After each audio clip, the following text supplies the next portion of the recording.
மகிமையின் தேவனாம் இயேசு கிறிஸ்துவின் இனிய நாமத்தில் ஜெபத்தின் மகிமை என்கிற இந்த நிகழ்ச்சியின் மூலமாக உங்களை காண்பதிலே மிகுந்த மகிழ்ச்சி அடைகிறோம். கர்த்தர் தாமே உங்களையும் உங்களுடைய குடும்பங்களையும் ஆசீர்வதிப்பாராக. தொடர்ந்து எங்களோடு இணைந்திருங்கள். செய்திகளை நாம் வாசிப்போம், அதைத் தொடர்ந்து அந்த செய்திக்காக நாம் ஜெபிப்போம். கர்த்தர் நம்மோடு இருந்து பெரிய காரியங்களை செய்வாராக. இந்த நாட்களிலும் அரசாங்கங்கள் இந்த தொற்று நோயிலிருந்து மக்களை எப்படி பாதுகாப்பது அப்படிங்கிற நடவடிக்கைகளை தீவிரப்படுத்திகிட்டே இருக்கிறாங்க. ஏற்கனவே உலக வரலாற்றிலே ஒரு நோய்க்கு, தொற்று நோய்க்கு தடுப்பூசி ஒரு வருட காலத்திற்கு கண்டுபிடிக்கப்பட்டது இந்த கொரோனாவுக்கு மட்டும்தான். சரி, மற்றபடி எங்கே தடுப்பூசி இது பண்ணாலுமே குறைந்து 4-5 வருடங்களுக்கு மேலாயிரும். ஆனால் இந்த கொரோனாவுக்கு மட்டும் ஏறத்தாழ 1 இயருக்குள்ளே தடுப்பூசி கண்டுபிடிச்சிட்டாங்க. அப்படி ஒரு விஞ்ஞானிகள், மருத்துவர்கள்லாம் ரொம்ப போராடி ஒரு தடுப்பூசி கண்டுபிடித்து மக்களுக்கு ஏறத்தாழ 2 தடுப்பூசி போட்டார்கள். இப்போ புதுதாக என்ன சொல்கிறாங்கன்னா, அந்த தடுப்பூசி போட்டது மட்டும் இல்லாமல் அந்த 2 தடுப்பூசி போட்டவர்கள், 2 தடுப்பூசி போட்டவர்களும் அவர்கள் ஒரு 9 மாதங்களுக்கு பிறகு ஒரு பூஸ்டர் தடுப்பூசி போடணும். ஒரு 2வது டோஸுக்கு 9 மாதம் கழிச்சு. ஆமாம், அதில் பூஸ்டர் தடுப்பூசி போடணும் அப்படிங்கிறத ஒரு இது கொண்டு வந்திருக்கிறாங்க. ஆனால் நம்முடைய தமிழக முதல்வர் அவர்கள் 10ஆம் தேதி அதை தொடங்கி வைத்திருக்கிறார். சரி, அதில் சுகாதார பணியாளர்கள், முன்கள பணியாளர்கள் மற்றும் 60 வயதுக்கு மேற்பட்ட இணை நோய் உள்ளவர்களுக்கு பூஸ்டர் தடுப்பூசி போடும் திட்டத்தை முதல்வர் தொடங்கி வைத்திருக்கிறார். இதில் இதுவரை மொத்தம் 8,83,83,00,000 கரோனா தடுப்பூசிகள் செலுத்தப்பட்டுள்ளன. இதில் நிறைய ஏராளமானவர்களுக்கு தடுப்பூசி போட்டாச்சு. சரி, இப்போ இந்நிலையில் சுகாதார பணியாளர்கள், முன்கள பணியாளர்கள் மற்றும் 60 வயதுக்கு மேற்பட்ட இணை நோய் உள்ளவர்களுக்கு பூஸ்டர் கரோனா தடுப்பூசி செலுத்த அனுமதி அளிக்கப்பட்டுள்ளது. இதனால் இது கவர்மெண்ட் மத்திய சுகாதாரத்துறையிலேருந்து பெர்மிஷன் கொடுத்துருக்காங்க, பூஸ்டர் தடுப்பூசி போடணும். இது தமிழகத்தில் 5,65,218 சுகாதார பணியாளர்கள், 9,78,23 முன்கள பணியாளர்கள் மற்றும் 60 வயதுக்கு மேற்பட்ட இணை நோய் உள்ள 20,83,800 பேருக்கு இலக்கு நிர்ணயிக்கப்பட்டு இந்த நடவடிக்கை எடுக்கப்பட்டு வருகிறது. முதல்ல பூஸ்டர் தடுப்பூசி இவங்களுக்காக முன்கள பணியாளர்கள், சுகாதார பணியாளர்கள், 60 வயதுக்கு மேற்பட்ட இணை நோய் உள்ளவர்கள் இவர்களுக்கு செலுத்துவதற்கு முன்னுரிமை அளிக்கப்பட்டு வருகிறது.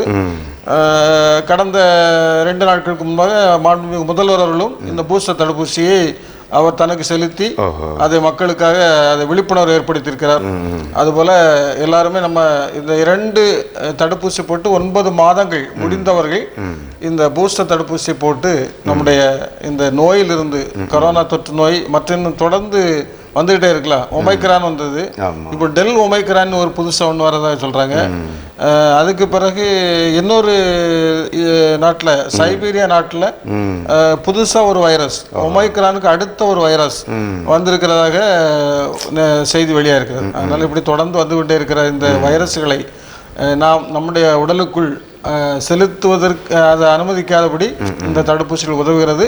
நம்ம யாரும் இதில் கவனமாக இருந்து இது பண்ணணும். நம்முடைய இந்த ஆரோக்கியத்திற்காக, சுகத்திற்காக இந்த நாளிலும் நான் கர்த்தருடைய சமூகத்தில் நான் செய்வேன். தடுப்பூசி கண்டுபிடிச்சிட்டாங்க, சாதனை தான். ஆனால் அதே நேரத்தில் இன்னொரு எதிர்பார்ப்பு பொதுமக்களிடம் இருக்குது. என்னென்னா, தடுப்பூசி கண்டுபிடிச்சவங்க ஏன் அந்த நோயை இல்லாமல், அந்த நோயே வராமல், அந்த நோயை கொல்றதுக்கு அல்லது அந்த நோயை அழிப்பதற்கான மருந்துகளை ஏன் கண்டுபிடிக்கலை என்று கேட்குறாங்க. தடுப்பூசின்னா அது நம்முடைய உடம்புக்குள்ளே வராமல் இருக்கிறதுக்கு நம்ம தடுத்து நிறுத்துகிற ஒரு மருந்து. அதே நேரத்தில் அதை அழிப்பதற்கான மருந்து நம்ம கண்டுபிடிச்சா இன்னும் பயனுடையதாக இருக்குங்கிறது பொதுமக்களுடைய எதிர்பார்ப்பு. இதைத்தான் ஆண்டவர் என்ன சொல்கிறாரு அப்படின்னா, நான் சமாதானத்தை தாரேன், ஆனால் அது உலகம் தர்ற சமாதானம் இல்லை, அது நிரந்தரமானது, எடுக்கக்கூடாத, உலகம் தர முடியாத ஒரு சமாதானம். அப்போ இந்த தடுப்பூசியை விட அந்த நோயே இல்லை, அந்த நோய் வைரஸ் கருவிகளே நம்ம இல்லை, அது ஒமிக்ரானோ டெல் ஒமிக்ரானோ ஏதோ அந்த வைரஸ் இல்லைங்கிற நிலைமையை கொண்டு வர்றது தான் பெரிய சாதனை. இன்னும் அவர் ஒரு இடத்துல ஏசாயா தீர்க்கதரிசி மூலமாக சொல்லும்போது அந்த தாகத்தை பற்றி அவர் சொல்கிறார். தாகமாக இருக்கிறவர்கள் வாங்க, நான் உங்களுக்கு அதை இலவசமாக தரேன். அதே இடத்துல சமாரியா பெண்ணிடம் சொல்லும்போது, ஏம்மா நீ குடிக்கிற தண்ணி மறுபடியும் தாகம் உண்டாகும், ஆனால் நான் கொடுக்கிற தண்ணீர் ஒரு காலம் தாகம் உண்டாகாது. அவருடைய சமாதானம் அப்படித்தான். அவர் கொடுக்குற ஆறுதல், தேறுதல், சுகம் எவ்வளவு பாருங்க, ஆண்டவர் கொடுக்கறது அது திரும்ப வராது. அந்த மாதிரி ஒரு சமாதானத்தை அவர் தர்றாரு.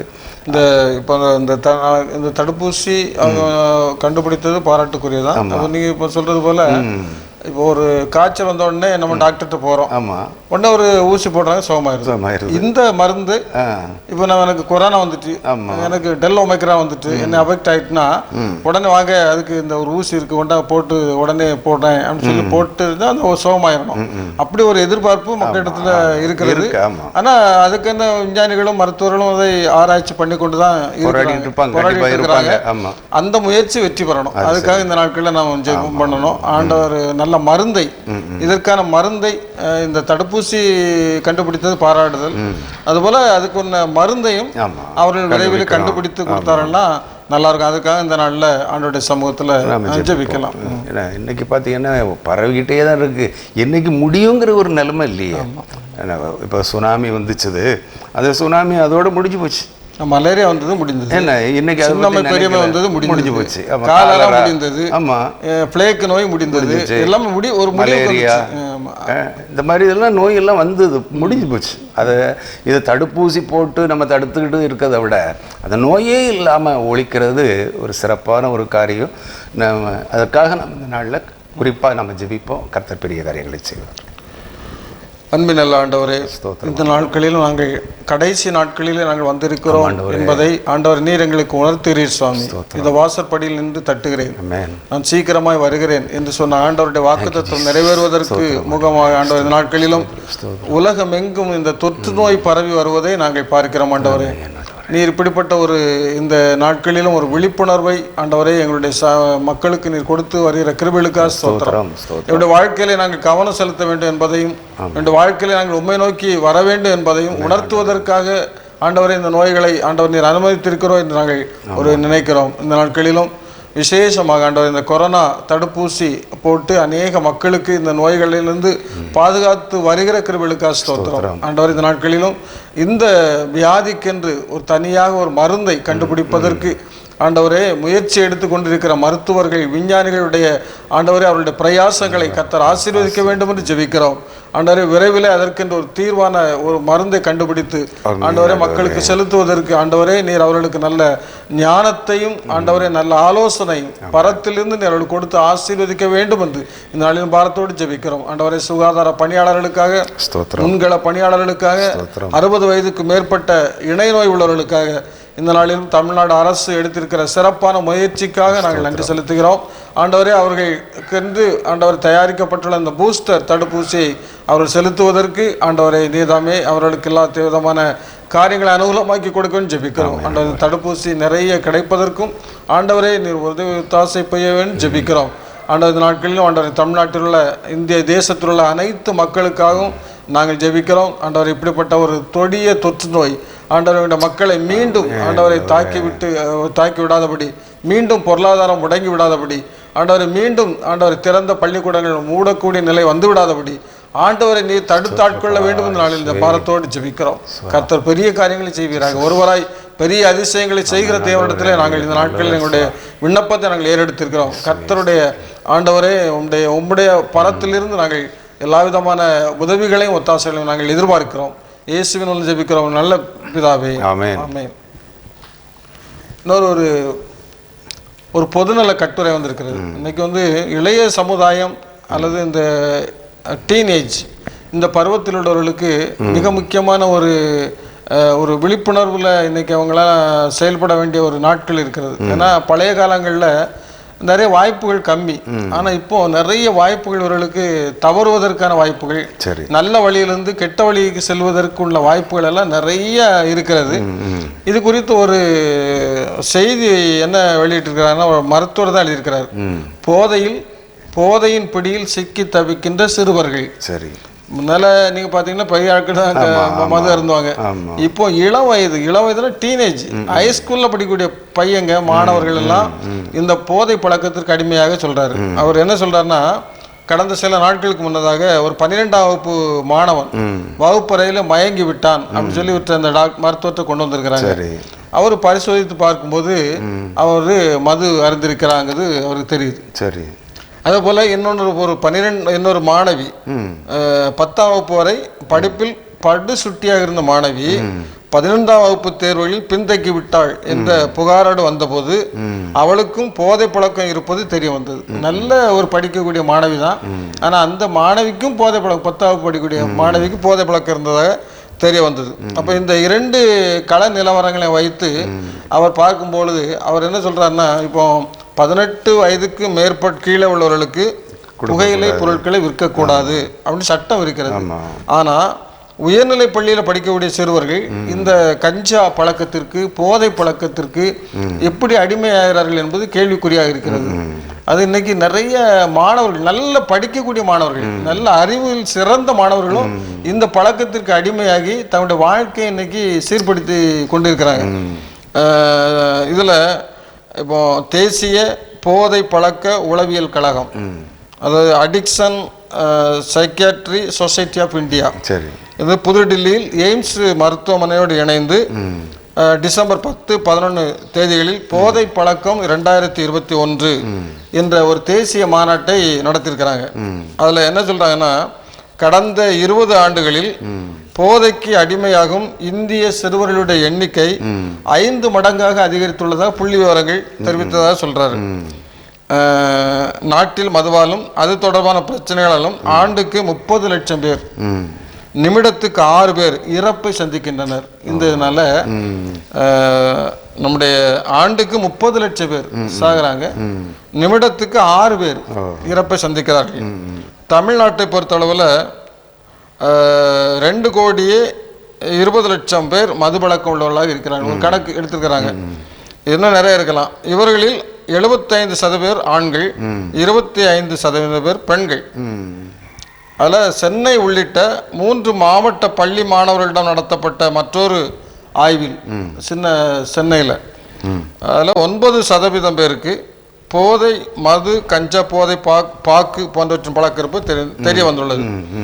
ஸ்கூல்ல நடந்த அந்த இதில் ஒரு 9%, 10% குறையா தான் இருக்குது, ஆனால் வளர்ந்து வருது. இப்போ அந்த கஞ்சா பழக்கம், பாக்கு, இந்த மது அருந்துதல், இப்படி போதை பழக்கம் இதெல்லாம் பிள்ளைகளுக்கு சிறு வயதில் இருந்து வருகிறது. அதனால இதை பெற்றோர்களும் தன்னுடைய பிள்ளைகளை கவனிக்க வேண்டியது கடமையாக இருக்கிறது. பள்ளிக்கூடங்களிலும் இது தொடர்பான விழிப்புணர்வு ஏற்படுத்தணும். இது தொடர்பான நடவடிக்கை கடுமையாக எடுக்கப்பட வேண்டும் அப்படிங்கிறத வலியுறுத்தி திரு கணேசன் அப்படிங்கிற ஒரு பொது மருத்துவர் ஒரு அருமையான கட்டுரையை புத்தக ஒரு கவனத்தோடு, சமுதாய அக்கறையோடு, பள்ளி மாணவர்கள் மேல் உள்ள ஒரு பாசத்தோடு, உரிமையோடு அவர் இந்த கட்டுரை எழுதியிருக்கிறாரு. அதனால நாமும் இந்த நாட்களில் இந்த இப்படிப்பட்ட ஒரு கொடிய காலத்துக்குள்ளாக இருக்கிற தொற்று நோய் ஒருபுறம் நம்மளை பயமுறுத்துது. நம்மளுடைய வீட்டில் உள்ள பிள்ளைகள் இப்படிப்பட்ட அநேக மாணவர்கள், நல்ல சிறப்பா நல்ல படிக்கக்கூடிய மாணவர்களும் இப்படி பழக்கத்திற்கு அடிமையாக இருப்பதாக அவர் ரொம்ப வருத்தப்பட்டு எழுதிக்கிறாரு. இதுல ஒரு விழிப்புணர்வு கொள்வோம். நம்ம இந்த காரியத்திற்காக ஆண்டோடைய சமூகத்துல ஜெபிப்போம். பள்ளிக்கூடங்களுக்கு பக்கத்துல சின்ன சின்ன பெட்டி கடைகள் இருக்கு. அதில் நிறைய அந்த மாதிரி பொருட்கள் விற்பனை ஆகிறதாக நம்ம கேள்விப்படுறோம். பாடசாலை சுவர்லேயே பாருங்கள், எல்லா பாடசாலையிலுமே புகையிலை தடை செய்யப்பட்ட பகுதி. இந்த பாடசாலையை சுற்றி 100 மீட்டர் சுற்றளவுக்குள்ள புகையிலை பொருட்கள் விற்பது குற்றம் அப்படின்னு போட்டிருக்கு. நானும் இன்னைக்கு மக்கள் இப்போ விளம்பரம் கொடுக்கறதுனால தான் அதை தேடி போகிறானோ அப்படிங்கிற நிலைமை நமக்கு கேட்க வார்த்தை கிடையாது. புகையிலங்க வார்த்தை தெரியாது நமக்கு. அப்போ அப்படின்னா அதில் என்ன இருக்குது? சமீபத்தில் பார்த்தீங்கன்னா அந்த வார்னிஷை குடித்தானுங்க, கூட்டம் கொத்தா. ஆமாம். அதே போல் சில பையங்க என்ன செய்வாங்கன்னா அந்த பஞ்சர் ஓட்டக்கூடிய சொல்யூஷன், அதுக்கு ஸ்மோக் அந்த உறிஞ்சி பார்க்குறது, அதுக்கு அடிக்ட் அதுக்கு அதை பண்ணாங்க. இப்போ இப்படிலாம் பண்ணும்போது இந்த மாதிரி போதைப் பொருட்கள் இன்னைக்கு தலைவிரித்து ஆடுது. அது ஒரு குறிப்பிட்ட ஒரு சகோதரர் அந்த ஒரு குறிப்பிட்ட போதைப் பொருளை தயாரிக்கிறவர் என்ன பண்ணுறாருன்னா, அவர் குறிப்பிட்ட ஒரு இடத்துக்குள்ள அந்த அலுவலகத்தில் அந்த தொழிற்சாலையில் எல்லா இடத்துலையும் போய் பார்ப்பாரா, ஆனால் ஒரு குறிப்பிட்ட இடத்துக்கு மட்டும் போக மாட்டாராம். ஏன்னா அங்கே மோசமான பொருட்கள் அதில் கலப்படமாகுதான். குறிப்பாக செத்து போன பல்லிகளை பிடிச்சி அது பல்லியை சாக வச்சு அதனுடைய அந்த தோல் எலும்பு இந்த மாதிரி ஒரு அழுகி போன பொருளெல்லாம் அதில் சேர்க்குறாங்களாம். அப்போ இதுக்கு பிறகும் நம்ம குடிக்கணுமா? அதே போல் பார்த்தீங்கன்னா மதுபானத்தில் தவளைகளெல்லாம் உள்ளே பிடிச்சி போடுறாங்களாம். அதுக்கப்புறமும் இது நம்ம இன்னைக்கு குடிக்கிறோம். ஏன் இன்னைக்கு மனுஷன் இப்படி சீரழிகிறான்? கேட்டால் நிம்மதி இல்லை, புண்பட்ட நெஞ்ச புகை போட்டு ஆற்றணும் அப்படின்னு சொல்கிறாங்க. அது ஆமாம், அது ஒரு இன்றைக்கு ஒரு ஸ்டேஜ் வந்துட்டு. ஆனாலும் இப்போ நல்ல உயர்ந்த பதவியில் இருக்கக்கூடியவங்க கூட இந்த மதுவுக்கு அடிமையாக இருக்கிறாங்க. ஆமாம். ஆனால் இப்போ நம்ம இந்த கட்டுரையில் பார்க்கும்போது சிறுவர்கள் அந்த சின்ன பிள்ளைகள் 10ஆம் வகுப்பு 11ஆம் வகுப்பு 12ஆம் வகுப்பு படிக்கிற பிள்ளைகள் அடிமையான பெருசு இல்லை, வாழ்க்கையே அவங்களுக்கு எம்பிபிஎஸ் படிக்கக்கூடிய பையன், இன்ஜினியருக்கு போகக்கூடிய பையன், அக்ரிக்கு போகக்கூடிய பையன், இப்படி எல்லா நிலையிலும் உயர்ந்து வரக்கூடிய மாணவர்கள் நாளைக்கு அப்படிப்பட்ட படிப்பு கனவு பொருளாக விடக்கூடிய அளவுக்கு ஆகிவிடுது. அவனுக்கு பெற்றோர் எவ்வளோ எதிர்பார்ப்போடு அந்த பிள்ளைகளை பெற்றெடுத்து வளர்ப்பாங்க. சிலர் தவம் இருந்து பார்த்தீங்கன்னா மகாத்மா காந்தியுடைய வாழ்க்கையில் ஒரு சம்பவத்தை பார்த்தீங்கன்னா, அவர் ஒரு வரலாற்று திரைப்படம் பார்க்குறாரு. அந்த வரலாற்று திரைப்படத்தை பார்த்துட்டு அவர் சொல்கிறாரு, நான் இவனை போல உண்மையாக இருக்கணும், மனம் மாறணும் அப்படின்னு சொல்கிறாரு. இன்னொருத்தன் அவர் கூட போனவன் என்ன சொல்கிறான், அப்படியா, அப்போ நம்முடைய வாழ்க்கையில் ஒரு சோதனை நேரம் வரும்போது மனைவியை கூட நம்ம அடகு வச்சு சந்தோஷமா இருக்கலாம் போலுக்கு என்று சொல்லி அவனுடைய நிலைமை அந்த படத்துல இருந்து இன்னொரு கருத்தை தீமையான கருத்தை பின்பற்றுங்க, இவர் நன்மையான கருத்தை எடுக்கிறார். அதனால எதுவுமே நன்மையானது.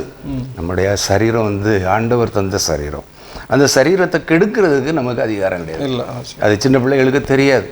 அந்த சின்ன பிள்ளைகளுக்கு இப்போ நம்ம ஒரு வேளை சொல்லிக் கொடுக்கணும். நம்ம பெற்றோராகிய நாமும் கூட அந்த பிள்ளைகளுக்காக நம்ம அதிகமாக முழங்கால் நிற்கணும்.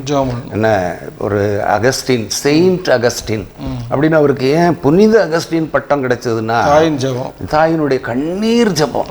ஏன்னா அவர் எப்போ வர்றாருன்னு தெரியாது. குடித்து வெறித்து வீட்டுக்குள்ளே வருவார். அப்போ கதவு திறந்தே இருக்கணுமா. 11 மணி ஆனாலும் சரி, 12 மணி ஆனாலும் சரி, 1 மணி ஆனாலும் சரி, ராத்திரி கதவு திறந்தே இருக்கணும். இந்த அம்மா அப்படி கதவு திறந்து போட்டுட்டு அவங்க பெட்டு பக்கத்துலேயே உட்காந்துருப்பான். அவன் நேராக வருவான், அப்படியே கட்டில் மலர்ந்துருவான். அப்போது அந்த அம்மா கண்ணீர் விட்டு ஜெபிக்கிறாங்க. அந்த ஒவ்வொரு சொட்டு கண்ணீரும் தான் அவனை புனித அகஸ்டின் என்கிற ஒரு மாபெரும் பட்டத்தை உயர்வை கொடுத்தது அப்படின்னு சொல்லி வரலாறு நம்ம பார்க்குறோம். அப்போது அதிகாலையில் எழுந்து ஒரு மிகப்பெரிய ஒரு சவாலான ஒரு வரலாறு.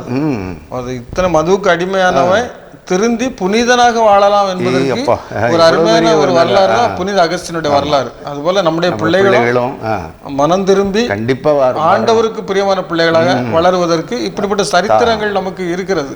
அதனால தேவை பெற்றோர்கள் சோர்வடைந்து விடாதபடி அகஸ்டின் தாயை போல கண்ணீரோடு கர்த்தருடைய பாதத்தில் பெரிய குடிகாரனையே ஆண்டவர் மாற்றி அந்த தாய்க்கு சந்தோஷத்தை கொடுத்தாருன்னா நம்ம பிள்ளைகள்லாம் சாதாரண ஒரு காரியம் இதெல்லாம். நிச்சயமா நம்முடைய பிள்ளைகள் வருங்காலத்தில் ஆண்டவருக்காக வாழுவாங்க என்கிறதுல சந்தேகம் இல்லை. நாம ஜெபிப்போம். நம்ம சரீரத்தை நாமே கெடுத்துடக்கூடாது. அன்பு தம்பிமார் தங்கச்சிமாரும் நம்ம அவன் செய்கிறான்னு சொல்லி பார்க்காதபடி நம்ம கிறிஸ்தவ பிள்ளைகள், என்ன ஆண்டவருடைய நாமம் தரிக்கப்பட்டவர்கள், நம்ம அந்த குடும்பத்தை பெயரையோ அல்லது சபையினுடைய பெயரையோ நம்ம கெடுக்காது. இன்னாருடைய பையனா, இன்னாருடைய பொண்ணா நீ என்று சொல்லாதபடி, இன்னார் பிள்ளையா நீ இவ்வளோ அழகாக நேர்த்தியாக இருக்கிறிய சொல்கிறபடி எல்லா நிலையிலும் நம்முடைய பிள்ளைகள் சிறந்திருக்கத்தக்கதாக நாம் நிச்சயமாக இந்த கட்டுரை அவருக்கு எவ்வளோ ஆதங்கத்தை கொடுத்ததோ அதே போல் நாம் இதை கேட்குற நமக்கும் நிச்சயமாக நம்முடைய பிள்ளைகளை இது மாற்றும் என்பதில் நம்ம சந்தேகமே இல்லை. ஜெபிப்போம். ஆண்டவர் பெயரை ஜெபத்தை கேட்கிறவர் தான். அவரே என்ன சொல்லியிருக்க, என் நாமத்தினால நீங்கள் எதை கேட்டாலும் தருவேன் அப்படின்னு தான் சொல்லியிருக்காரு. நிச்சயமாக தருவார். நம்முடைய பிள்ளைகளை மாற்றுவார். கலங்காதிருங்க. உங்களுக்காக நாங்கள் இப்போ ஜெபிக்கிறோம். எல்லாம் வல்ல கடவுளே, நேசிக்கிற நல்ல ஆண்டவரே, சிறு பிள்ளைகளை நேசிக்கிறவரே, இந்த நாட்களிலே என்னுடைய இளைஞர்கள் மத்தியிலே ஆட்கொள்ளப்பட்டிருக்கிற அடிமைத்தனம் குறிப்பாக போதை பழக்கத்திற்கு என்னுடைய பிள்ளைகள் அடிமைப்பட்டிருப்பதாக, அது நிமித்தமாக நிமிடத்திற்கு 6 பேர் இந்த உலகத்தை விட்டு கடந்து செல்வதாக ஆண்டவரே நாங்கள் செய்தித்தாளிலே வாசிக்க கேட்டோம். கர்த்தாவே, நீர் தந்த இந்த சரீரம் ஆண்டவரே, இந்த சரீரம் தேவனுடைய ஆலயம் ஆண்டவரே, தேவனுடைய ஆவி எங்களில் வாசமாயிருக்கிறது என்பதை நாங்கள் உணர்ந்து கர்த்தாவே, சரீரத்தை கெடுத்து போடாதபடி நாங்கள் கிரயத்திற்கு கொள்ளப்பட்டவர்களாக, இந்த சரீரம் தேவனாலே பெற்றது, தேவன் தங்கியிருக்கிற இடம் என்பதை நாங்கள் உணர்ந்து அதை தூய்மையாய் நாங்கள் காத்துக்கொள்ள எங்களுக்கும் எங்களுடைய பிள்ளைகளுக்கும், குறிப்பாக இந்த போதை பழக்கத்திற்கு அடிமைப்பட்டிருக்கிற அன்பு சகோதர சகோதரிகளுக்காகவும் நாங்கள் இந்த மத்தியான வேளையிலே நாங்கள் உங்களுடைய பாதத்திலே அமர்ந்திருந்து ஜெபிக்கிறோம். எத்தனையோ பெற்றோர்கள் இன்றைக்கு இரத்த கண்ணீர் சிந்தி கொண்டிருக்கிறார்கள். அப்பா ஆண்டவரே, என்னுடைய மகன் என்னுடைய மகள் இப்படி தவறான பாதையில் போய்விட்டானே, அவனுடைய எதிர்காலம் எப்படி அமையுமோ என்று கலங்கி தவிக்கிற பிள்ளைகளை நீர் கண்ணோக்கி பாரும். அன்று ஆண்டவரே, தன்னுடைய தகப்பனாரிடத்திலே சொத்துக்களை கேட்டு பிரிந்து சென்று துன்மார்க்கமான வாழ்க்கை வாழ்ந்து பன்றி தின்கிற தவிடு கூட கிடைக்க முடியாத நிலையிலே என்னுடைய தகப்பனாருடைய வீட்டை நான் நினைத்து பார்க்கிறேன் என்று சொல்லி எழுந்து தகப்பனிடத்திலே வந்தானே, அதே போல எங்களுடைய அன்பு பிள்ளைகள் எழுந்து ஆண்டவரே தகப்பனிடத்திலே வர, பரம தகப்பனாகி உம்மிடத்தில் வர, உம்முடைய ஆலயத்தின் ஆசீர்வாதங்களை பெற்றுக்கொள்ள நீர் உதவி செய்ய வேண்டும் என்று ஜெபிக்கிறோம். நல்ல நண்பர்களோடு தொடர்புகளை ஏற்படுத்தி தர வேண்டும் என்று ஜெபிக்கிறோம்.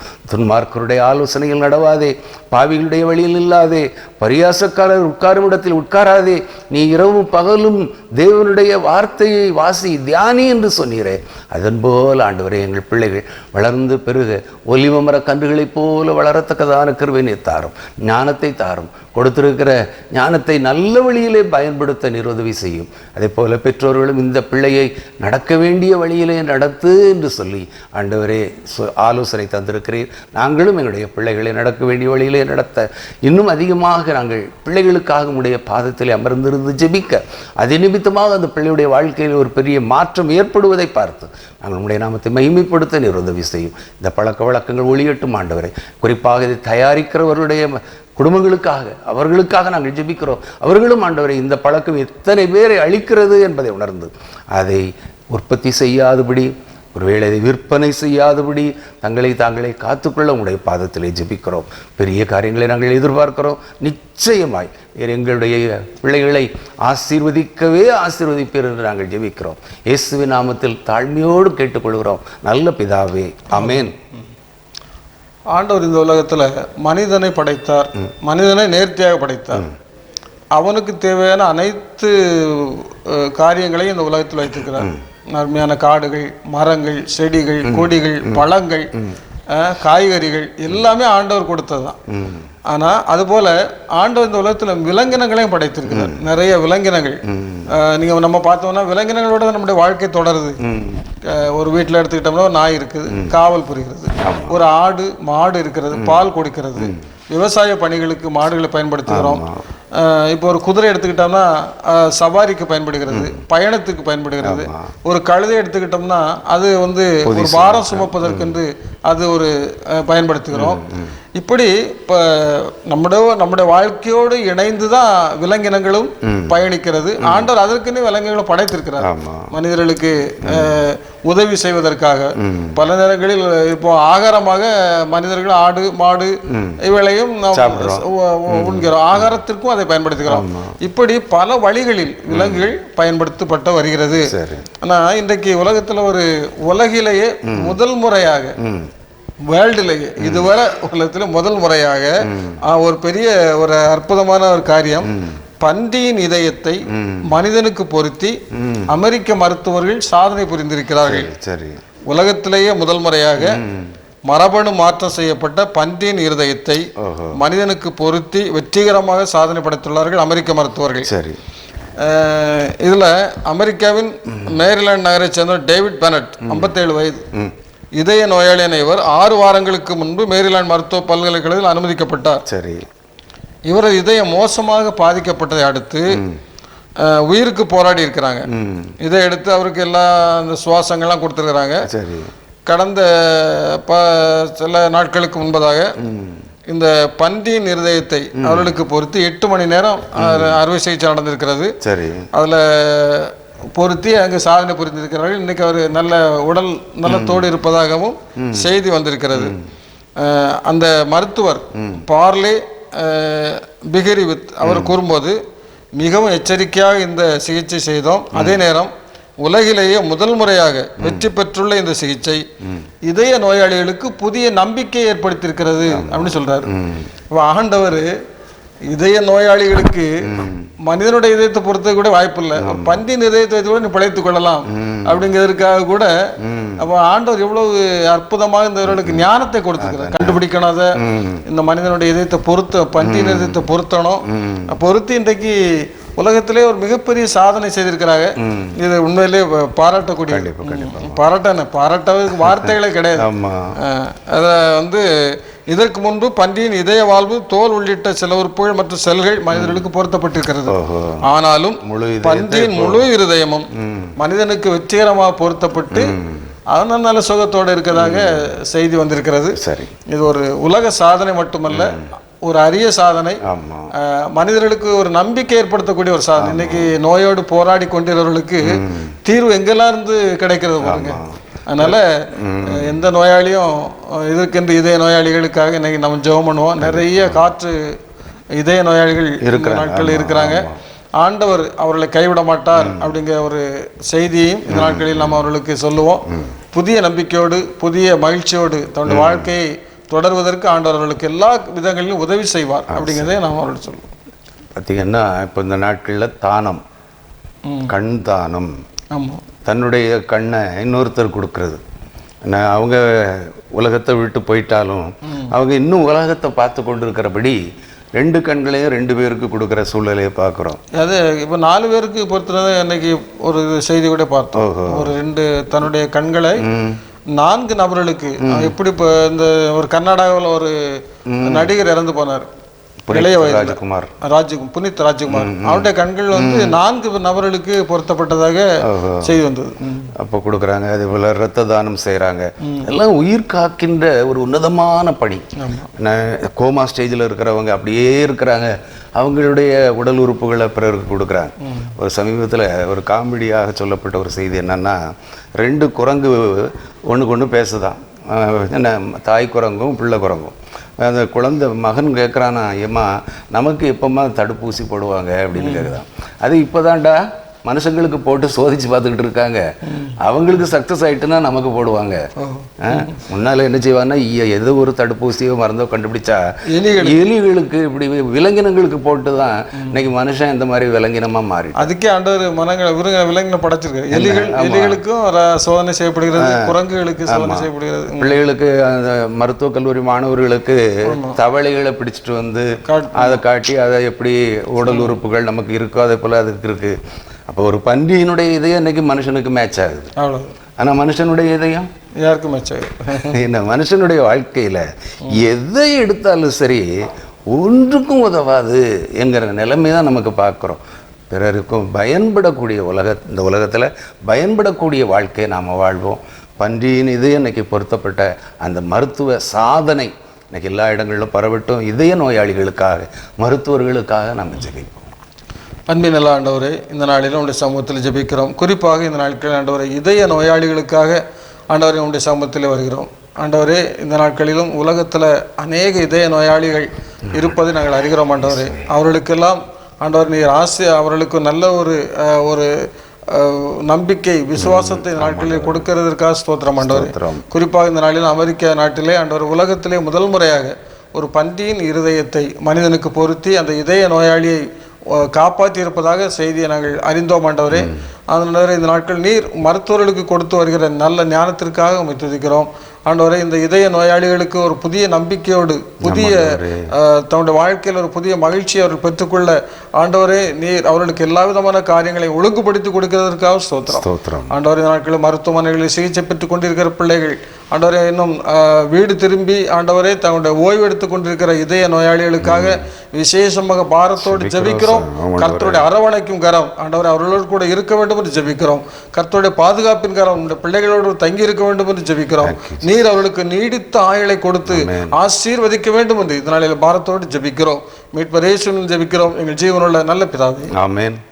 கிறிஸ்துவுக்குள் மிகவும் பிரியமான மகிமை தொலைக்காட்சி நேயர்கள் அனைவருக்கும் ஆண்டவர் இயேசு கிறிஸ்து நாமத்தினால் மீண்டும் ஒரு முறை வாழ்த்துக்களை, நன்றிகளை தெரிவித்துக் கொள்கிறோம். இந்த நிகழ்ச்சி நீங்கள் எங்களோடு கூட அமர்ந்து இருந்து நீங்கள் கண்டு கழித்தீர்கள்.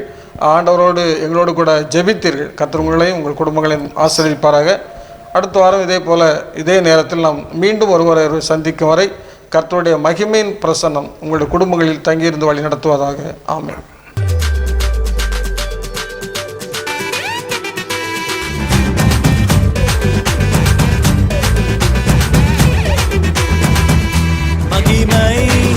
மகிமை